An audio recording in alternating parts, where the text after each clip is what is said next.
Welcome to another episode of Let's Rewatch, the show where we like to watch movies from our youth and see if they're actually still any good. I'm Nick. I'm Bret. I'm Sam. I'm Ash. I'm in this.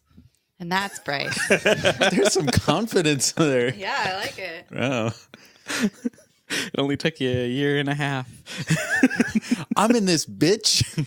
He's finally accepted us. So I think this time we're watching maybe the newest movie that we've seen yet in our podcast run. So we're watching Idiocracy from 2006. Wow, 2006? 2006. I didn't realize it was that new. That was my junior year of high school. That was my graduating high school. Wow. That was not so for me. Oh, can I insert a little information that I found out, Sam? Apparently, Nick qualifies as millennial as well. Yes! You are one of us! Welcome, Nick. I don't think that's necessarily true. Okay, well, go look it up on Wikipedia. How does it feel? Well, if you look up millennial and Gen X both on Wikipedia, according to the definition, I'm both. So either there's a gray overlap or one of those articles isn't correct, and I don't know how those are defined. Millennials are technology inclined Gen Xers, which is you. Oh. But there's definitely people who are millennial who are way too young to be Gen X. Listen They're to the not disdain an in his overlap. voice. I will never be He's one like of you. so mad that he's No, So it's included not in that this at all. group. It's just I don't think that's how those work. Can no longer hate us. Suddenly he feels just like gross as a human. I feel youthful. So yeah, I don't know how far we want to pull on the thread, but this seemed to be an obvious choice for the potential hellstorm that's coming down upon our world on November 8th. Which will be Or November 28th if you're Trump. Right. Oh, no. if you're like buying a little extra time there. Yeah, I mean, there's been a lot of discussion that this election cycle is the harbinger for our world becoming. It's the harbinger of death, car threes. Yes. But if I remember correctly, there's a lot of shit in this movie that was a ridiculous commentary on like, all right, people are getting stupid in 30 years is what it's going to be like. Ha ha ha. But now it's like, people are stupid. In 30 years, this is what it's going to be like. Like, run for your lives. Yeah, and like Brondos everywhere. Yeah, I don't know. I don't know if it's that predictable of the future. It's not like Taco Bell's making, oh, wait, they are making horrifying things. Okay. It's like, I remember there being a Taco Bell thing. I don't remember specifically what it was. But yeah, Taco Bell's making scary shit. Now, what's the movie where Taco Bell's the only restaurant? It's this movie. No. You might be That's thinking not this of one. Demolition Man, because that one's coming true too. The Taco Bell's opening an upscale restaurant. There will be multiple tiers of Taco Bell. They're opening an upscale restaurant? Think about it. The horror. What does that... I don't... Well, imagine a how can that 5-star be? restaurant that has 5 ingredients.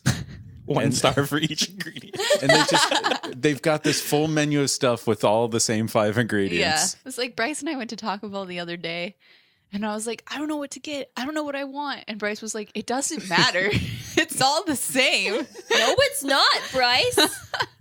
It kind of is. Not. See, I'm really interested in seeing what in this movie looks more grounded than it did 10 years ago. You know, like there could be some ridiculous shit in this movie that is actually real now. I will say I saw this movie for the first time pretty recently. I think probably more recently than anybody else besides Bryce, because I saw it with him. But like I saw it in the past like year or two. And even before this whole political shitstorm happened, it was still like hitting really like close to home with what the just at least the United States climate was like. I think it's very specific to the United States, but Like there's a lot to do with reality TV in this, I think. yeah, and I think, you know, I think the president in the movie is making fun of, if you think about the fact that Arnold Schwarzenegger was an actual governor, like I think that's really where they might have been drawing inspiration from, but I don't know. Little did they know how dumb it could really get. Yeah, and I think you were saying yesterday that like Judge. Yeah. Mike Judge has come out saying like, we didn't mean to make a documentary.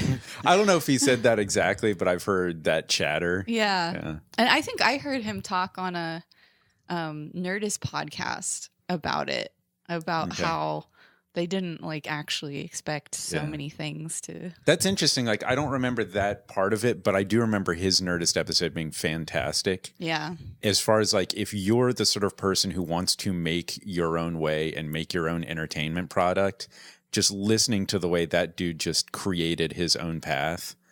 It's like he taught himself animation. He got VHS tapes in front of everybody he could. It's like not as relevant today, but just the will behind him. Just like, I just wanted to make fun stuff, you know. Mm-hmm. That's a really awesome episode. It's a good interview. Yeah. So yeah, our writer director here is Mike Judge, who at this time was pretty much known to the world as the Beavis and Butthead guy.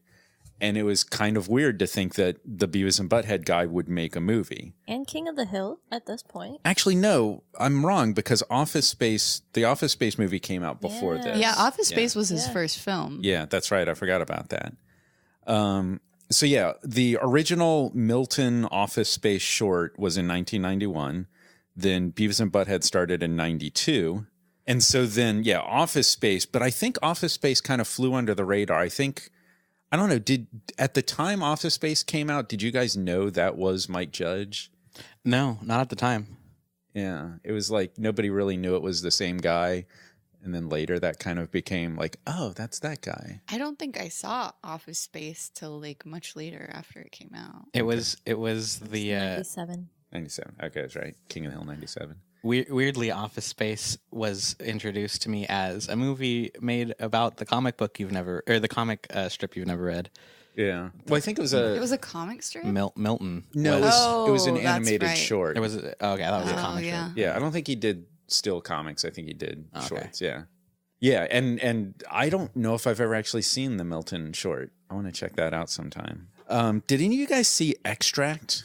That was his next movie after this. That was really good. It wasn't like crazy good, but it had Justin Bateman being Justin Bateman, you know? Jason Bateman? Jason Bateman. Yeah. I was like, wait, does he have a brother I've never heard of? Did he do that? Was it Evolution movie? No, that was Ivan Reitman. Oh, okay. Mike Judge is like the voice of humanity is terrible. Well, I know who he is. I'm just like the style of everything he's ever done is just like, what the fuck, humanity. I don't know. Would you say that about Silicon? I guess so. Yeah. Yeah. Never mind.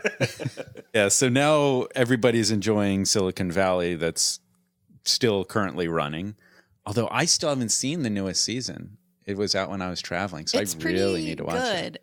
It's interesting because I guess spoilers ish, but not really. But like it's interesting because that one actor died in real life, and they had to.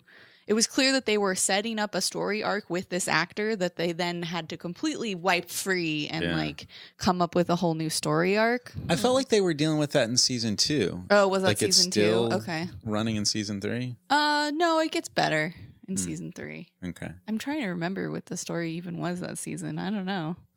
Did you see the news thing about how some company actually made their compression algorithm? Yeah. Oh. That's, I think, one of many brilliant things about Silicon Valley. It's everything they do is thought out to be a legitimate thing that could actually be a product.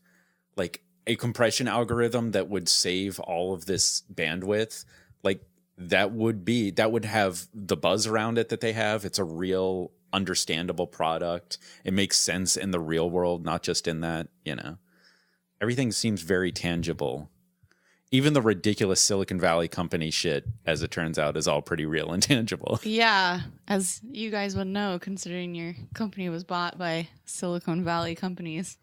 Yeah. It's kind of crazy how real it is. But I've visited the Google campus, I've visited the Apple campus, and I've seen some weird, crazy Silicon Valley stuff. So our stars here are Luke Willson, Maya Rudolph, and Terry Crews. Terry Crews? Terry Crews. Yeah. Yes. Okay. And it was funny looking this up. I was like, where the hell did Terry Crews start? And I didn't good realize he In was our a football hearts. player. Yeah. So I guess I have a favorite football player now.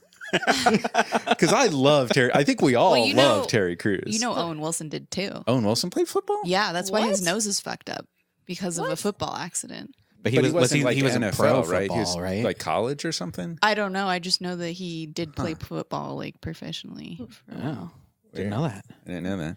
So, speaking of Terry Crews, Mm-hmm. my brother works at the swankiest Whole Foods in Los Angeles. And he frequently serves Terry Crews pizza. I just, Oh my God! Terry loves pizza. I just want him to come in and like, give me some quinoa. Yeah. I freaked out. My favorite thing for a while, I don't think it's there anymore, but in the map app for iPhone and Android, Waze. Oh, Yeah. Terry Crews was a voice you could put in there. you do have a mic. Oh, you showed us that. That Yeah. was awesome. So it's like, at the light, turn left. It was pretty good. That is awesome. It was awesome for like 20 minutes. Yeah, and it then did get old, yeah. every time, turn left. I was like, all right. So yeah, he was, I guess, a player for the Denver Broncos, which people like me would not know. And then he was in the Arnold Schwarzenegger movie, The Sixth Day, which I don't even remember. So I don't know what he was in that Wait, movie. there's too many. There's too many Arnold movies with numbers. I think that's the one where Arnold's a clone, which is actually the good Wait, one. that also sounds like too many Arnold movies. That doesn't narrow it down. One of them is Arnold is cloned, and one of them is like he's fighting like there's some sort of weird Christianity subplot. Yes, And- those hit around the same time. And they both have like numbers in the title, I think. huh. We don't have enough Arnold movies on this podcast. We'll fix good. that soon. Have we watched any? We watched Recall. Total Recall. Oh, Yeah. right. Total Recall. Oh. So Terry Crews did a lot of, I don't think he was huge in a lot of movies, but he did a bunch of stuff like Soul Plane and White Chicks and Starsky and Hutch. Oh my god, I He was in forgot Soul White Plane Yeah. and White Chicks. And He so- was that guy? I guess I never saw Soul Plane. I never saw Soul Plane. Wow. Yeah. I mean, I didn't either. I'm just saying, like, Yeah. I'm just shocked. I didn't realize that was the same person. We had wiped Soul Plane from our collective memories. Yeah. No, I remember White Chicks. Yeah. And like thinking it was hilarious. Oh my god. Making That's fun of that something we should piano revisit. song. I don't know. I Could be don't know. interesting. God. I've never seen it. So now we're loving him on Brooklyn Nine-Nine. Absolutely. And he's like Yes. the most adorable, like cut from stone muscly guy that's ever existed. Mm-hmm. Yeah, I want to spend time with this dude. Okay. Go get a job at Whole Foods and you can serve him pizza. Okay. I might have to look into that. So then we also have Maya Rudolph, who I did have a very legitimate crush on for a long time. She was in Saturday Night Live 2000, 2007. And then, I don't know, it's kind of hard to, like, she's done a lot of fairly small roles in comedy movies, Grown Ups, Bridesmaids. She was in Big Hero 6. And then Luke Willson. So Luke Willson, along with Owen Wilson, got started with Wes Anderson with both versions of Bottle Rocket, the original short, and then the theatrical version in '96. And then Luke Willson was in a bunch of Wes Anderson stuff, Rushmore, Royal Tenenbaums. It was Owen Wilson. Yeah. I think Owen was in more Wes Anderson than Luke was. Yeah. Yeah. Did you guys ever see My Dog Skip? No. Yes. Sam I did. Is that the Do you one with the beagle? and Frankie Muniz? Mm-hmm. Yeah. Yep. Yeah, he was in that. I haven't seen Marley and Me, but I feel like it's probably the same sort of. I can never watch Marley and Me now. Yeah. It's a movie that will make you fall in love with a dog and then cry at the end. I don't know if I've ever seen that movie, actually. Yeah, I it's know pretty what good. happens, but I mean, it's a dog. You know what happens, you know? it's going to poop. It's yeah. There's two categories of movies. It's movies with dogs and movies about dogs. And movies about dogs always end the same way. But they always go to heaven. It's true. You can feel okay about that. Or home. They go to heaven or Yeah. home. That is totally one we should watch. Yeah, Homeward Bound. Mm-hmm. Yeah. Isn't that the one where they just torture animals? No, for you're 2 thinking hours? of Milo and Otis. Okay. Yeah, Yeah. where they're like, let's put this kitten in a box and see if this bear really does eat it. Like, why? Why would you do that? Didn't they throw the cat in a river at some They point? threw it off a cliff into the ocean. Yeah, not the cat. They had hundreds They of did. identical looking cats, Yes. and they all died. No, they really did kill They it. It was died. Why I'm laughing horrible. at that. Every one of those shots ended with a dead cat. Oh, Yeah. God, It was that's so bad, and I awful. didn't realize like when you When watch you're it a when you're kid, little, yeah. you think like when you grow up, oh, it's obviously going to be CG or like a stuffed cat that they're throwing into the ocean. No, we watched it in college and we were horrified. We're like, well, we Oh need my to burn this God. DVD. We just gave money to these people who killed kittens. It's like a cat snuff film. It is. And there's like this whole crew of people standing behind the director like, did we get it in that take? It's like, let's do another take. Oh, God. Oh, my God. No. So was this like before a time when you couldn't injure? It was made in China. Really? Mm-hmm. I didn't know that. Where apparently they don't give a fuck about little kittens. Yeah. So I'm going to bet there's probably some other actors in this that I'm not remembering. Oh, I think Dax Shepard is in this. What? But yeah, there's going to be some actors that I didn't remember that will be in this. That'll be nice surprises probably. So yeah, I feel like I'm going to enjoy this. I feel like I really liked this movie when I first saw it. Yeah, I like the whole dystopian future played for comedy. And I think there is I don't know how realistic it is, but there is this real note of like, well, if the intelligent people are choosing not to have children and, you know, all of the dumb people are just breeding, then I guess that's what's going to happen. Yep. Yeah. And that is, I think right after I saw this movie for the first time, I read this article about like how intelligent college graduates are having less kids and more like religious fanatics are literally banding together to have more children to create more religious fanatics. Like it's a real community plan. Yeah. Like there Wow. was some sort of somebody religious figure out there. It that was like- Mormons. was it Mormons? It was. Okay. They were like, have more kids so there's more of us. I wonder how many listeners we're going to lose from this episode. Yeah. Well, if you're a religious though? fanatic, The you- thing is the Mormon listeners were like, I bet it's Mormons. And then I feel like there's two Yeah, sets yeah, of it's us, Mormons. it's There's the us. crazy ones, and then there's the ones that like are really chill and don't tell you. Like, you never would know that they're Mormon. I think we swear too much for a religious fanatic to be listening to this show. we have one listener probably that right. was just like, oh, they're talking about me.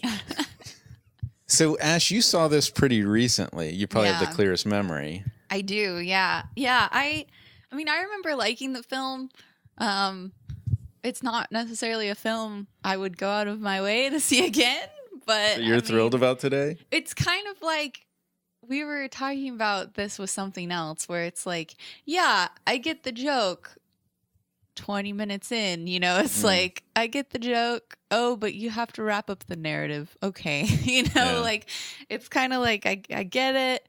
But maybe, and again, I'm saying that from the perspective of someone who just saw it a couple years ago. So I'm sure at the time that it came out, it was like all new sort of concepts, but it's kind of like, you know, it's a joke that I feel like I've seen before.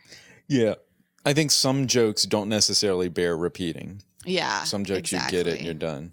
And yeah, Ash was referring to, we were talking about Pride and Prejudice and zombies, which I read about a third of the book. And I'm like, this is good. This is enjoyable, but I'm done. Like, I don't need to read the whole book. Yeah, I I get get the it. joke. I understand you need to wrap up a narrative, but Yeah. it's like one of those things where it's like, this was a funny concept. And then you made it into a whole film, and then halfway through you're like, shit, we need a like story arc, you know, Yeah. like, oh, we have to wrap this up. But I do remember it being really funny. Yeah. So there's that. It was a thing where it got like a solid 30 minutes of laughs while you did the full pitch, but then like Yes. when it was suddenly an hour and a half And you have to movie, stretch it out. Yeah. oh wait, no one's laughing anymore. Yeah.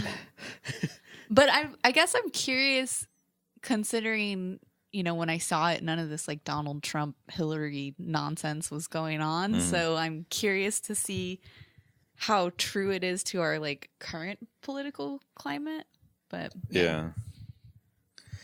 I mean, I kind of feel like we're on this crossroads, and if we go in one direction, Donald Trump. in November, like we could be on a path very much like this. yeah, it's a little I scary. don't know. I feel like it'd be a little more Doctor Strangelove. I don't think I'm following you on that one. Just like dropping bombs. Yeah. Okay. Yeah, bombs everywhere. But did you guys hear, speaking of like weird political climate, you might not have seen this, but did you hear that yesterday the first newspaper in the entire country that has ever endorsed Donald Trump endorsed Trump? And do you know which newspaper a paper that actually finally did? a newspaper finally did? Do you know which newspaper it was?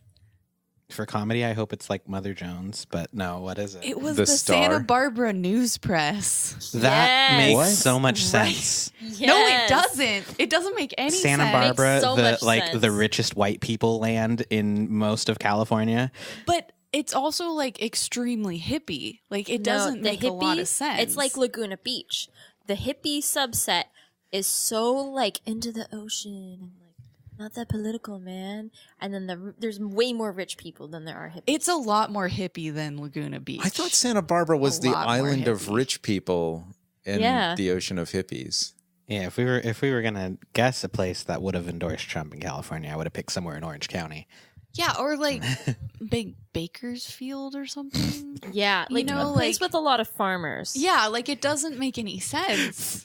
It's- offense I feel to like people we're from unfairly Bakersfield. stereotyping farmers Sorry. here. And Bakersfield. We've sorry. driven up to Northern California enough to know that on every farm there is a Farmers for Trump poster. So, sorry, farmers, but that's where we got our impression from. All right, well, have we alienated enough of the audience? Probably not. How are you going to feel about this movie, Sam? I think it's gonna be pretty funny. I don't remember much of it at all, so I'm very curious to watch it again.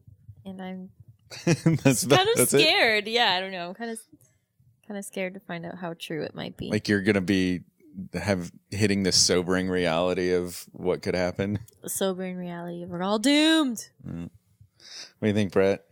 This is a movie that is infinitely quotable. There's so many good lines and so many ridiculous situations, but it's a little clouded by the type of person that it created. That the movie created? Yeah, because this came out when we were in high school, and it became a annoyingly anti-political jaded teenager, and that person is so awful. And we grew up in a town that was instantly full of them after this movie came out. Hear that, Mike Judge? You made terrible people. Just like, fuck politics. And it's like, but like that's how your life is affected, so like don't fuck politics. But to be fair, I wouldn't blame this movie for that climate. I think grunge, rock had a lot to do with that, and punk rock. True, but this was, a decade later after that storm had kind of calmed down, and this was the second wave of it's cool to not care. Those were the Screamo kids. Yeah, Screamo. so the movie, I think I remember it being pretty funny. I'm looking forward to watching it again. Yeah, I don't know. I have trouble separating my memories of the movie from my memories of the environment that it created in our little high school group. So what do you expect, Bryce?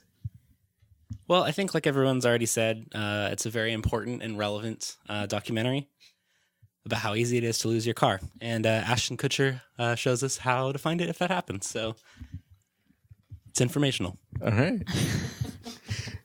So we're going to rewatch Idiocracy, which is not on Netflix. We're finding it on iTunes. It's probably on Google Play as well.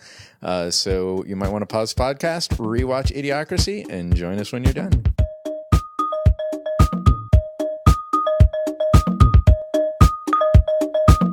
What is the Taco Bell song? Enchilito nacho burrito. Enchilito nacho burrito. Enchilito nacho burrito. Enchilito nacho burrito. Enchilito nacho burrito. Enchilito nacho burrito.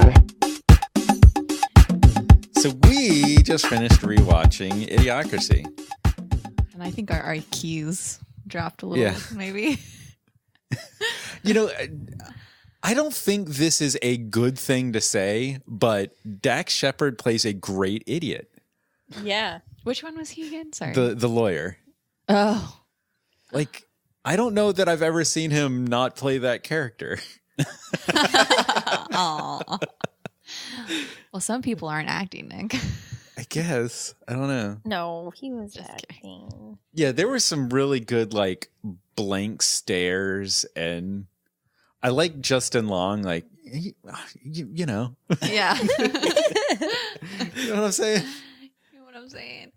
It's funny how we were just talking about like the pregnancy thing. I forgot how much that really like tied into this, and how like intelligent people aren't having children or whatever. I saw an article about how like why millennials aren't having children. Not it doesn't necessarily label it as intelligent people, but yeah, I mean, you know, I think that works as a you know, as a concept for the movie. I don't know if we can necessarily buy a whole hog into that concept. No. Well, that's Like, it works for a movie, but I don't know if that's necessarily true. but that's why I'm bringing it up. Is like I was I read this article about how like Millennials are not having as much children as the past, and there is like a huge drop in like people being born and people wanting to have children, and it was like this 10 reasons or whatever why millennials don't want to have children. Was number one that everyone's broke as shit?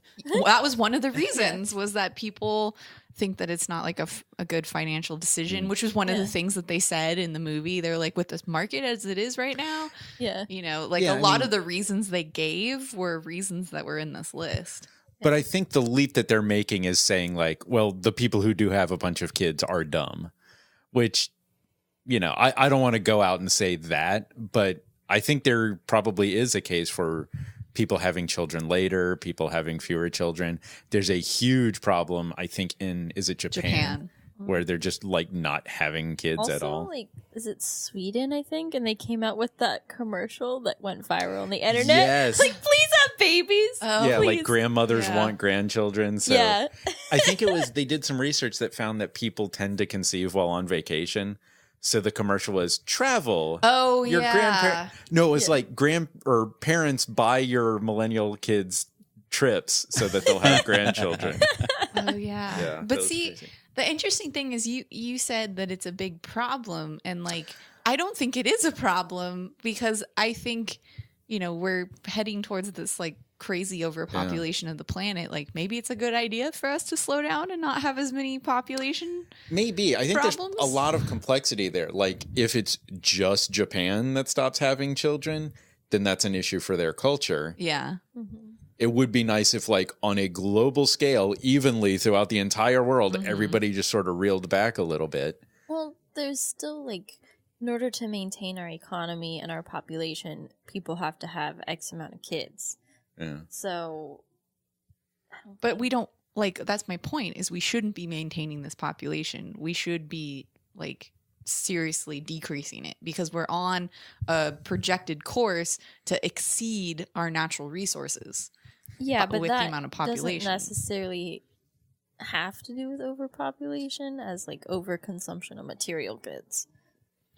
But overpopulation does have a lot to do with it. Like, we are exceeding the amount. Like, there's this many people on the planet, but there's only resources for this many. Yeah, but, like, we're a small portion of the planet and we're using most of the resources.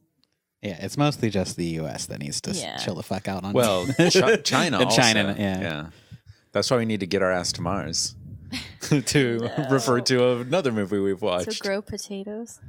Yeah. It's gonna be weird when people on Mars are just referred to as the Potato Men.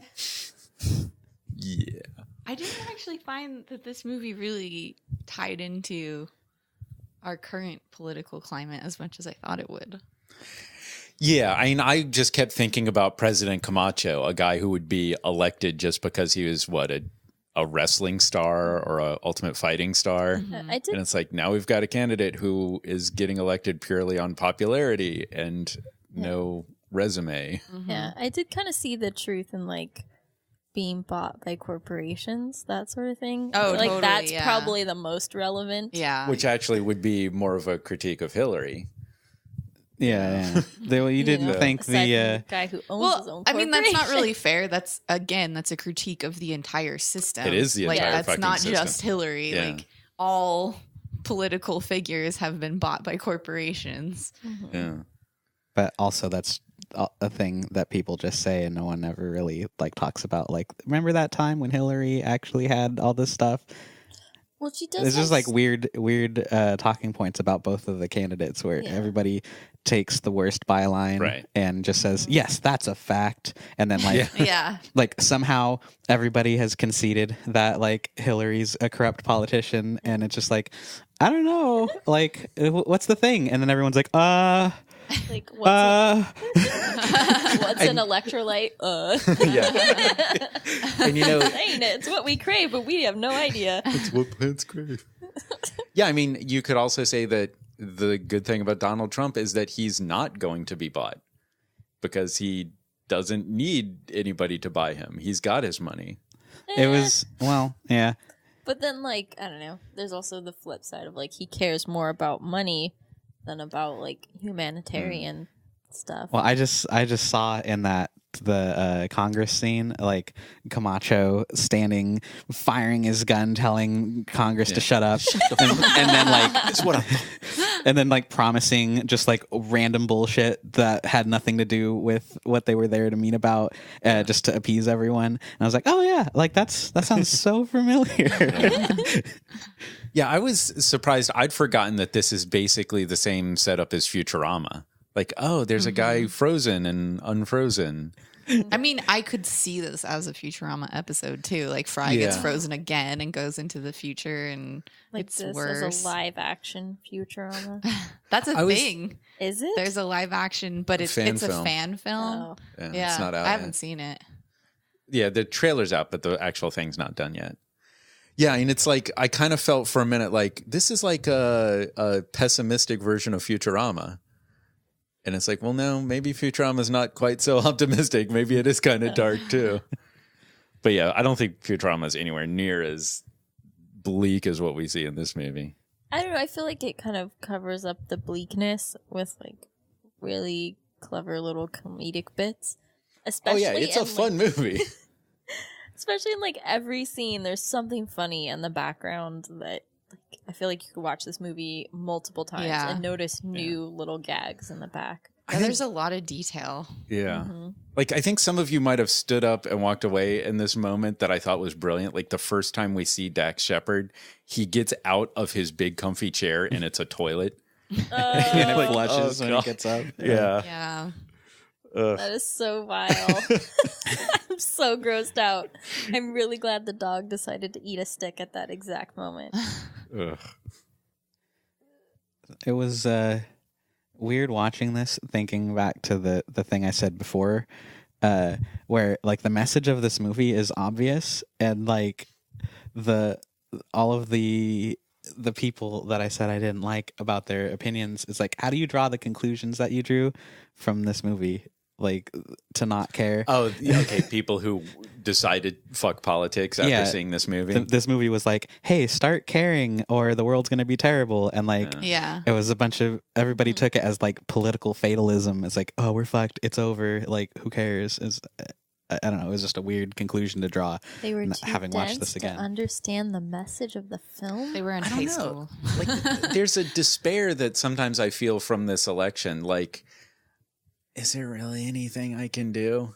Yeah. Like, I'm definitely going to go and vote But at a certain point, it's like, is it really going to make a difference? So on I'm that, going to try, but I don't know if it will. totally on that, Brett and I were talking, and it's actually surprising because you have more of an influence on the smaller elections, Which like your people local- disregard. Yeah.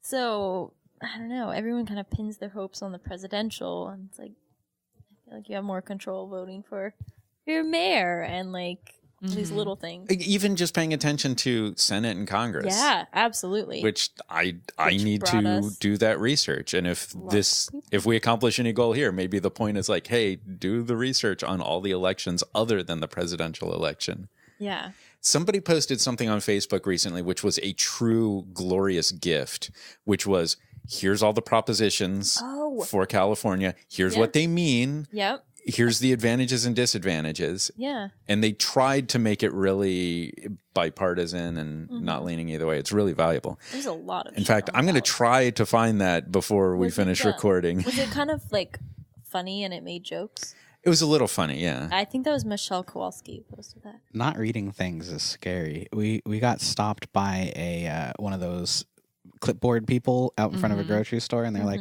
sign this thing in support of prop whatever. And this was a couple years ago, and I was like, all right, well, tell me about it. And they started talking, and they're like, if you sign this, then it'll increase funding for schools.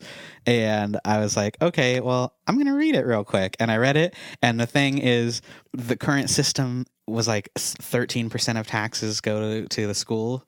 And the new thing was 10 to 13% of taxes go to schools. So it could be worse. And so it is like this thing we want to sign. The only possible like thing that could happen with this is that schools get less money. And she just like looked at me like, what?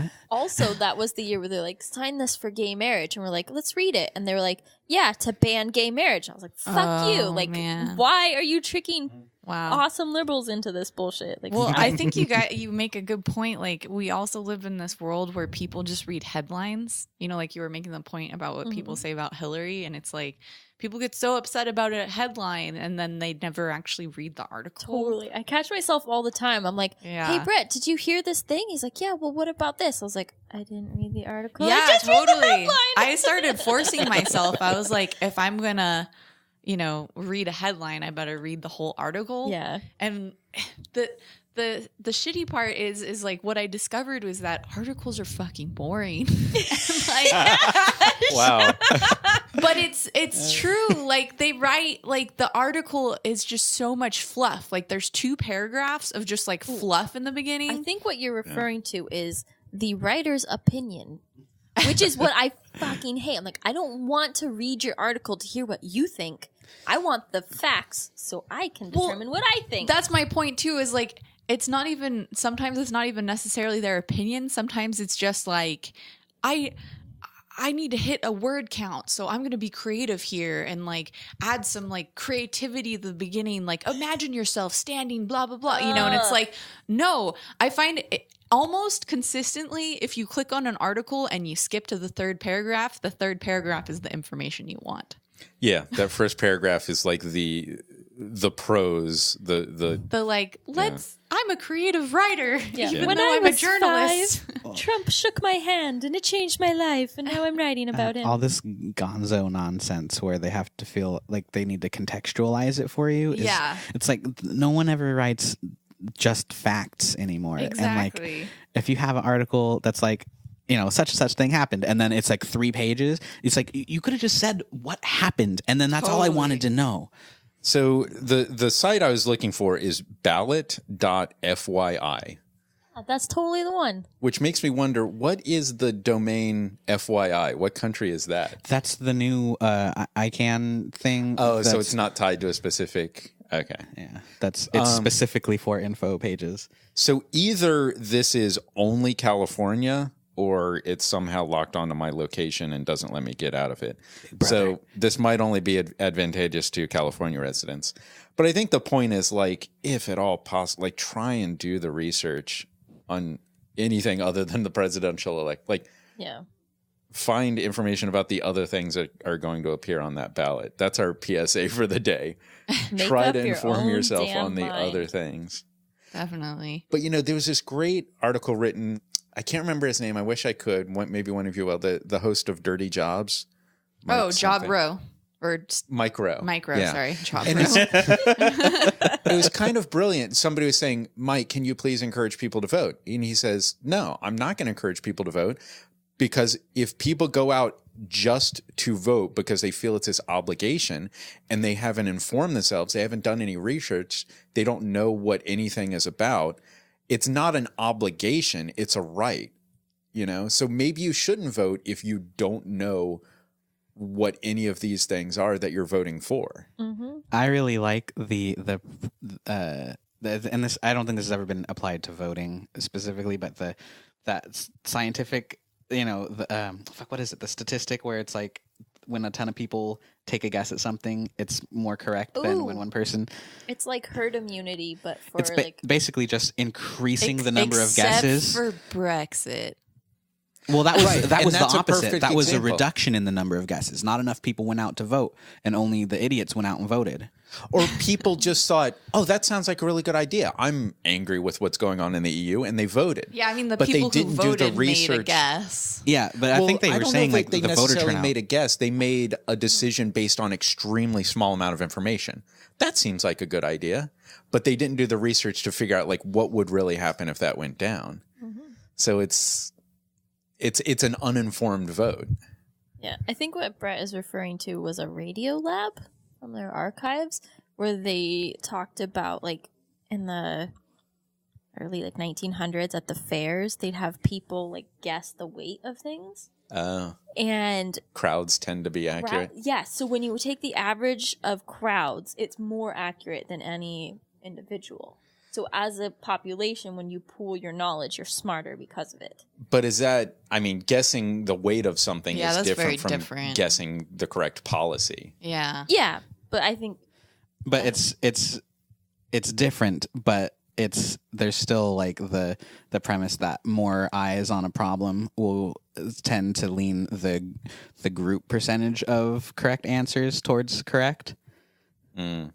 I don't know about that. Because the Yeah, assumption that every additional voter that is encouraged to go out to vote has an entirely uninformed opinion is also a little far off in one direction. Like, even if you weren't going to vote and this Mike Rowe guy was like, go vote, you would go out and you're not just walking in blind guessing. Like, there's still your personal political leanings at the core of it. Like, it's still a better representation of what the country actually thinks, even if it's just political ideology and not even voting for a specific candidate. Yeah, maybe. Even if what you end up doing is voting along party lines, Yeah, that's still more representative of what the country thinks than not voting. It pains me how dumb I am. It pains me that Us too, Nick. I don't know. There's so much that I don't know about any given election cycle. And I don't know. It's tough. I wish I knew more. I wish more people knew more. Well, I think, and we've had this conversation before where it's like, it's just a matter of like, we have this wonderful age of the internet where you have access to information. Right. You can find but this. The way that these things are written in like legal sort of, Right. mumble jumbo synergy type, words where it's like the average person is just confused. It's like him in the movie trying to explain time travel and the guy's like, what? that's why you'll like that website. that Yeah, Nick was talking totally. about. I actually Yeah. pulled it up when you said it, but like, I wish that there was, it's just weird that It's just California propositions. it's great that there's like a website, but it's weird to me that there isn't like, why is there not like an app, or something? Like, you know what? why? There are apps. Oh, like yeah. there's an app for California government. And there probably are others. I mean, But- have you but, ever like- gone and like read the text of some of the propositions, like the Yes. actual law text? Yeah. I mean, some of them are really obvious, like, do we want to ban gay marriage? Yes or no? But like, some of them are really complicated, like the math stuff, anything with numbers, like Yeah. And they're- even on the ballot, it's like, even like, for example, there was the whole thing about the caged chickens that came up, I think, at the same time for Oh. gay rights. It was like whether or not it should be okay for chickens to, have X amount of space.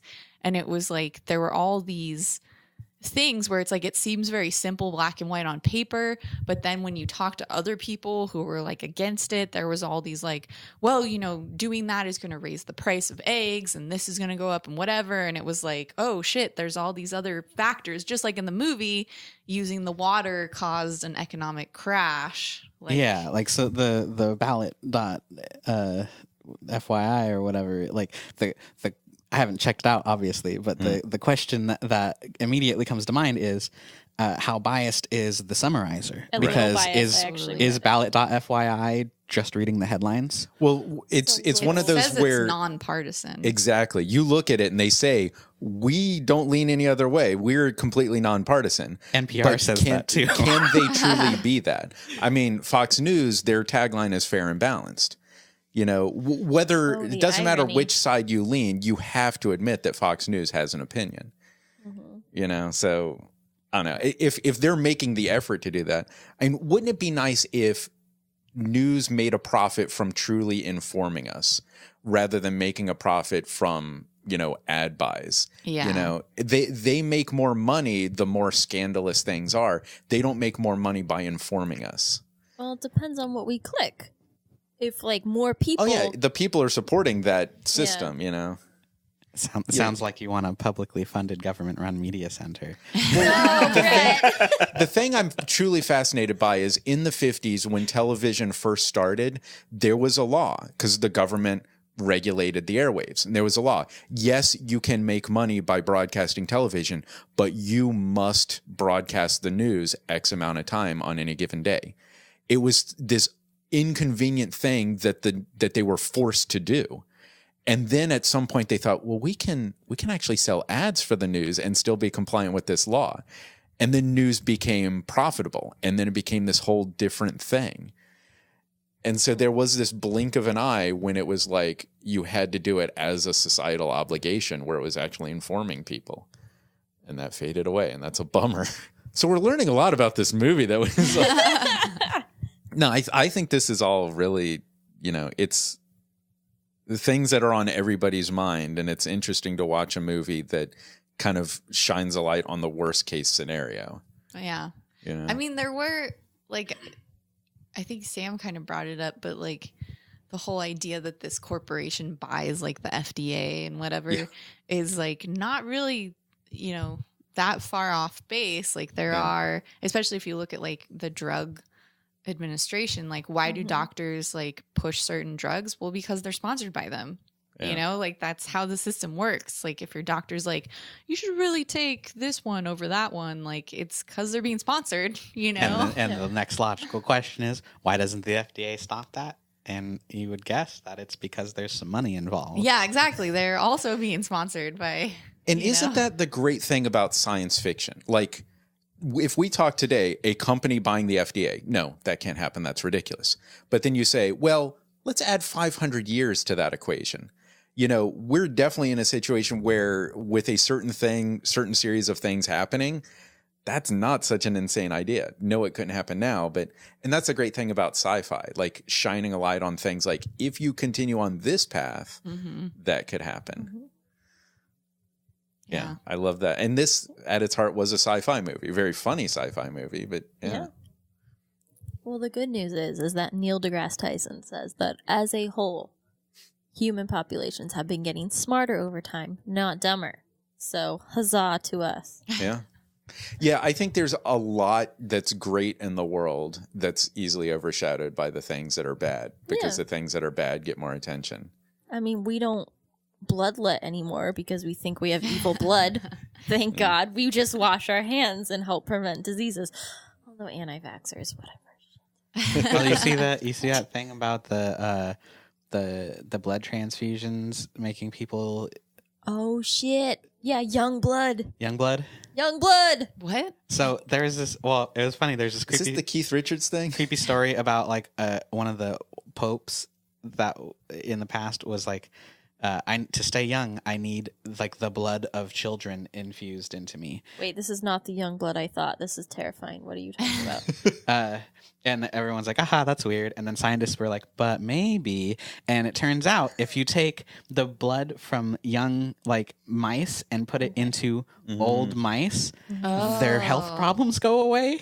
And Well, they not- did hear like about not that, yeah. completely, but they like the shit gets they get healthier. They have increased cognitive abilities. Their neurons, I think they fire faster, and they have like better response times, and they learn Isn't more it quickly. Like about the younger white blood cells.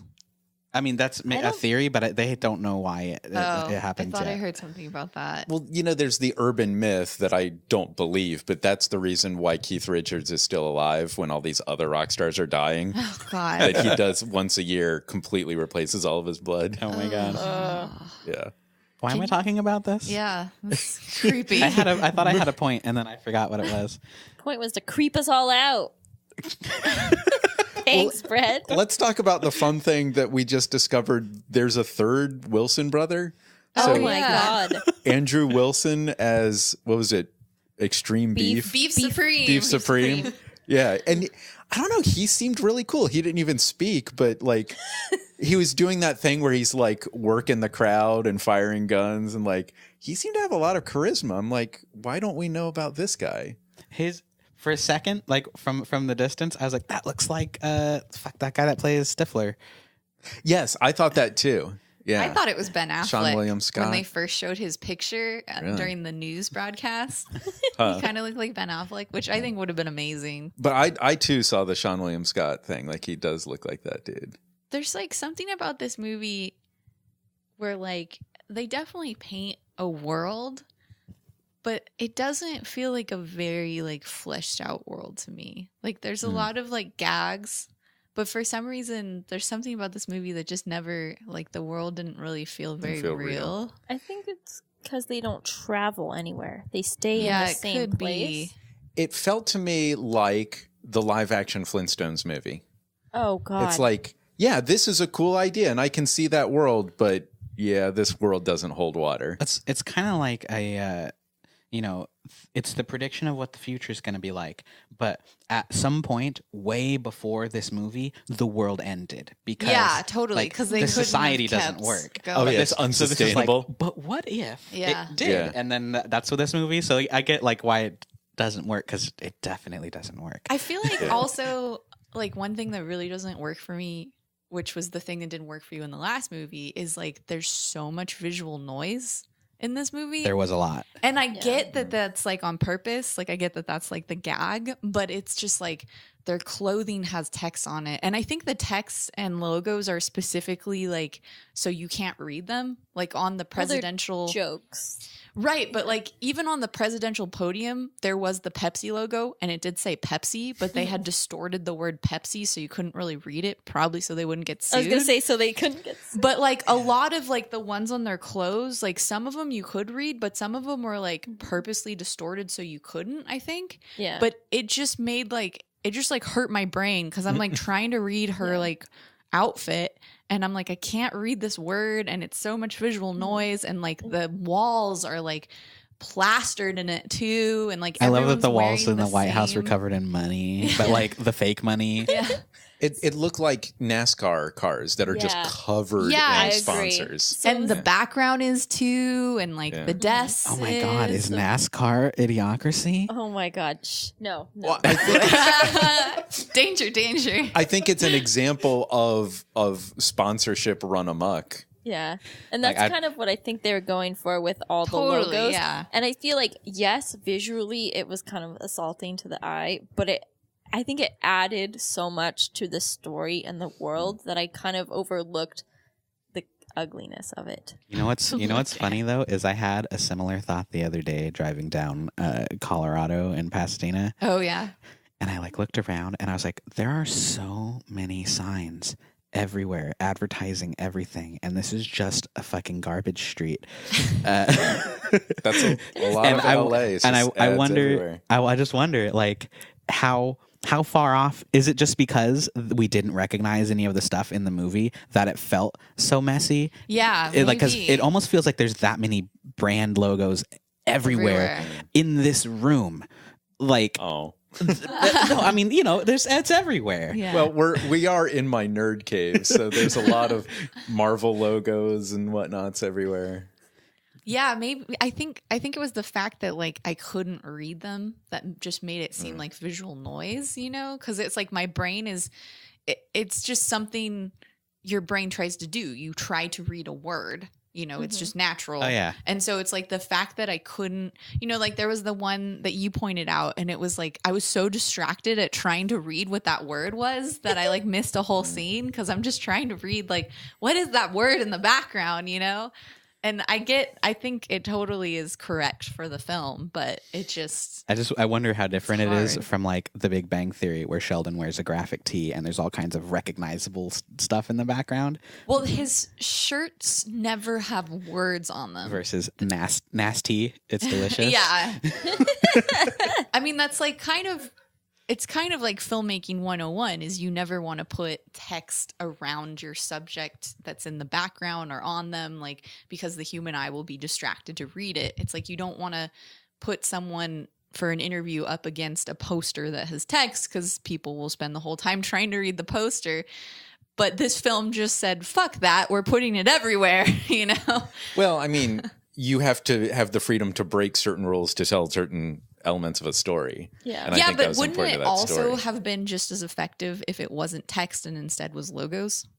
Yeah, I don't know. Because then I wouldn't be spending the time trying to read them. Like, for example, I didn't notice until this time around, but one of the guys, his shirt was like that silhouette of a naked chick thing, but Yeah. as a pattern. And I think that worked a lot better because I wasn't distracted from the actual like story and dialogue. I Or think like just it pick was- one. Don't put it on the walls and on their clothes. It was definitely you know? a case of like we have too many jokes. Yeah. And we cannot Can't say fit them all. Can't Yeah. stop the flow. So like the nasty thing is just like, oh, that's funny. Where can we put it? Ah, fuck. We'll just have him wear it. Like, yeah.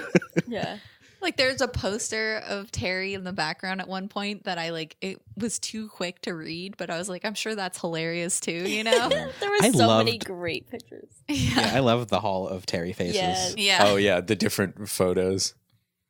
I really enjoyed Mike McCafferty, who was the army guy who got in tight with the pimp Yes. in the beginning with the Oh, slideshow. yeah. He's one of the guys who did a lot of Channel 101 stuff with Dan Harmon. Oh, really? And it's cool seeing him and stuff. You know, it would have been really funny because at the end of the film, just like backstory real quick, but at the end of the film, Bryce was like, I had a memory of the pimp coming back to the, to the future as well.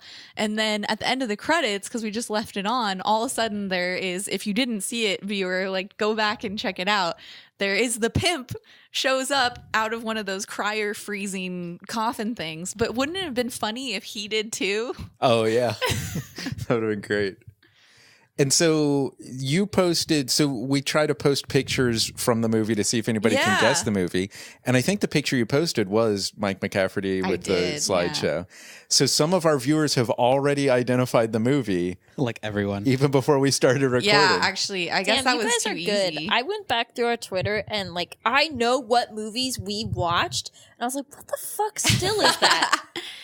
The only one that people had a really hard time with was Labyrinth. Nobody ever guessed it. Really? Yeah, I Nobody, was surprised. Nobody ever guessed that Did anyone one. guess the Independence Day one? Because that one doesn't look like it's even from that movie. I don't know. I'd have to go back and look. But Colin guessed Idiocracy first. But that is not to say that a bunch of other people, they did as well. Like Film Lust also guessed it. Several people did. I mean, nobody guessed wrong this time. Everybody was like, one person was like, well, it's that one guy. So I'm guessing Idiocracy. I'm guessing he hasn't been in other movies then. No, he's been in a few things. Oh, He's just okay. not like a huge actor. Gotcha. I know him from the Channel 101 stuff, and he's got this awesome podcast. I think it's called it's called I Just Want to Talk About Star Trek. And every episode, he like gets a guest. He's like, look, like I just want to talk about Star Trek, and he'll go on and on about a specific episode, and it's kind of fun. Huh. But yeah, That's interesting. if you like Star Trek, check out Mike McCafferty's I just want to talk about Star Trek. All right.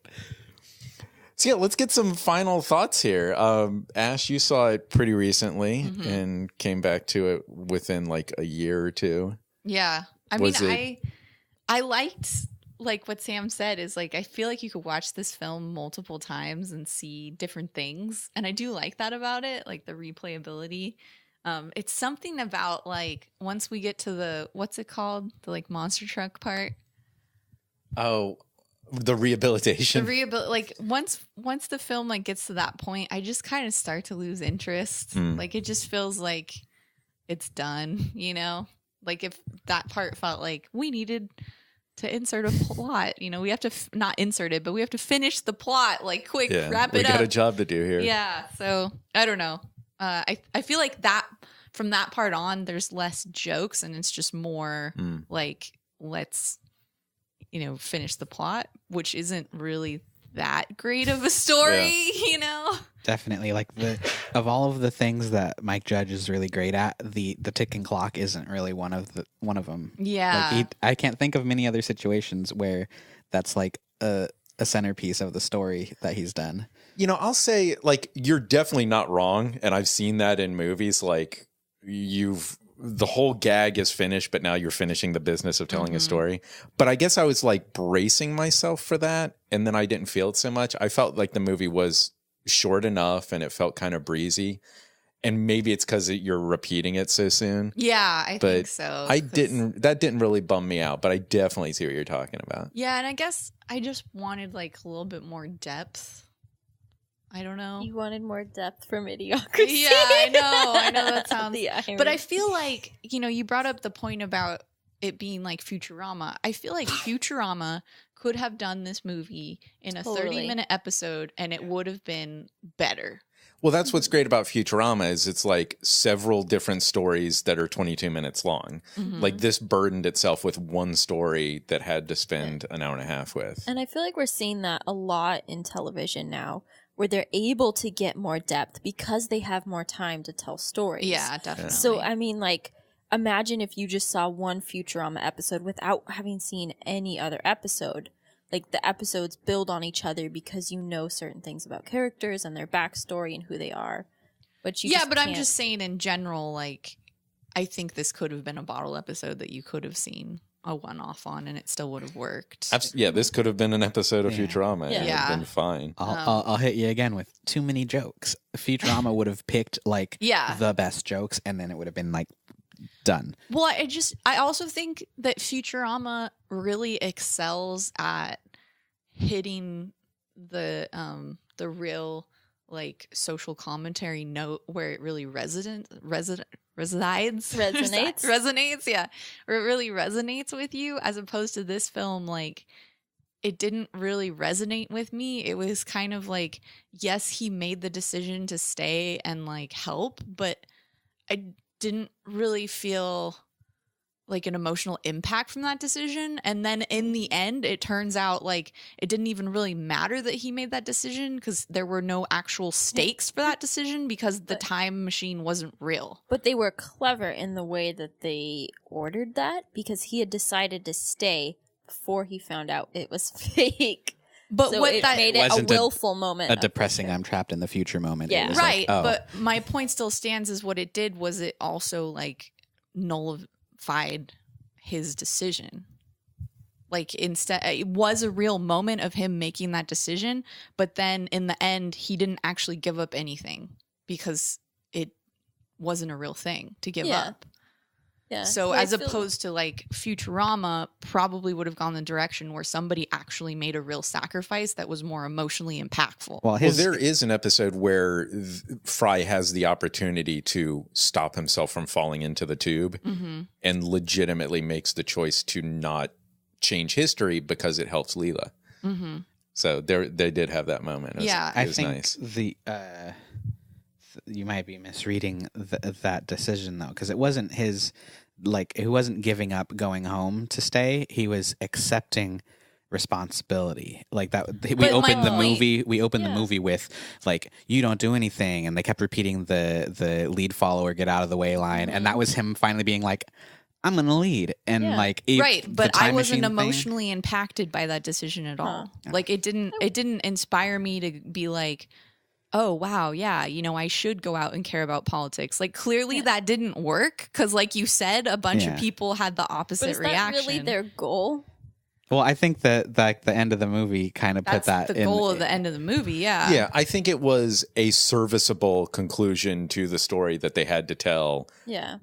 but the priority was the hilarity of the concept. I agree. Right, And I think but the my- time machine being fake was a joke more so than like trying to make it an emotional impact of a story. Sam, what'd you think? I enjoyed it a lot more than I thought. It was really funny. I kind of went in expecting not a lot and was kind of shocked at how funny I found a lot of the moments and how engaged I was kept through the whole film. So I liked it. Yeah, I really liked it too. Like I thought it was really funny, and I was hoping it would be. And you know, Mike Judge is always great. Yeah. I don't think I do not like Beavis and Butthead, and I think that's the outlier. Like everything else that dude has done, I think has been Yeah. intelligent and very smart. So speaking of Beavis, Butthead, and intelligence, did you know that Beavis and Butthead are based off of scientists that Mike Judge knew? like specific scientists. Really? Yes. Wow. One is a physicist, and our guest, Ben, from our DuckTales episode, he went to school with him, and that was his instructor. wow. So he went... Johann Heinrich Beavis. We'll have to have him tweet the story. It'll be great. Yeah.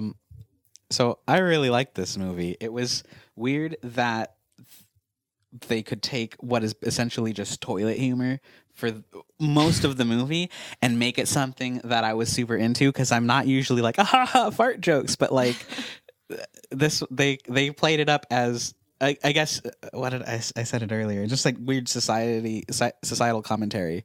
And it wasn't just a fart joke. It was so much deeper. You remind me of something. I like the moment towards the end where like, well, what about the nuclear reactors that are melting down? And the guy's like, we could just put toilet water on it, which is kind of funny. And you stop. Wait a minute. That's how you stop a nuclear reactor that's melting down. You dump water on it. I'm like, huh.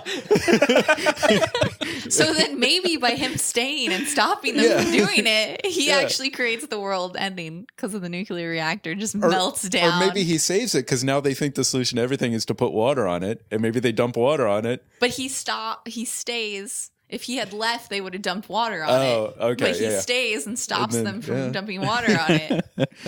Sorry, but go ahead, Brett. I had to jump in on that. No, I just think like you said, Mike Judge is awesome, and most of the stuff he has is it's funny because a lot of it's not usually laugh out loud funny, but it's like just really, really hilarious just internally. And you know, like King of the Hill, I think is my favorite animated series that has ever been. Yeah, it's so Really? subtle. Yeah, and it's Man, I cannot stand I that show. love it. It's so good. I feel like you have to give it more time and then come back to it, because I used to hate it. And then Brett was like, come on. Tell you what, man, it's ding dang all great show, man. Exactly. But yeah, I think this was a movie that really, really caught a lot of the best of the Mike Judge commentary.